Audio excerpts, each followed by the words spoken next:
In today's video, I'm going to teach you how to remove unwanted objects in Photopea. First, open Photopea in your browser, then head to File and Open to bring in the image you want to clean up. Before touching anything, duplicate the layer with Ctrl+J. Working on this copy keeps your original safe, so you can compare results or roll back if something doesn't look right. Now let's choose the best method for the kind of distraction you're dealing with.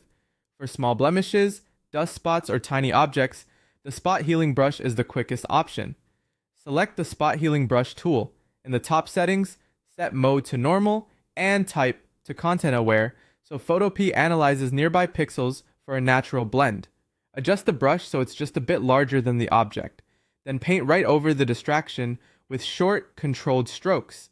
The tool removes and blends automatically, which is great for quick fixes. If you need to remove a medium or a large subject like a passerby, a sign, or a big trash can, switch to the lasso tool. Draw a loose selection around the object. Leave a little room so the algorithm has background to sample from. Go to Edit, then Fill, choose Content Aware, and click OK. Photopea will fill the selection using surrounding detail. If the first fill isn't perfect, undo and try a slightly wider selection or break the removal into a couple of passes. For detailed textures such as grass, brick, or patterned fabric, use the Clone Stamp tool for precise control. Select Clone Stamp, then hold Alt, and click on a clean source area to sample. Paint over the unwanted object, following the natural lines and textures.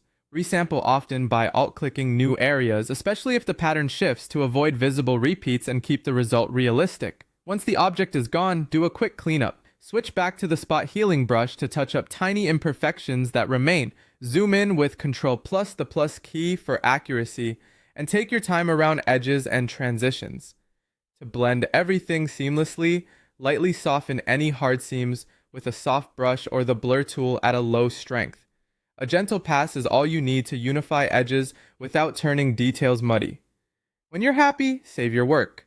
Go to File, Export As, and choose JPG or PNG. Pick the quality and size you need, export, and you're done.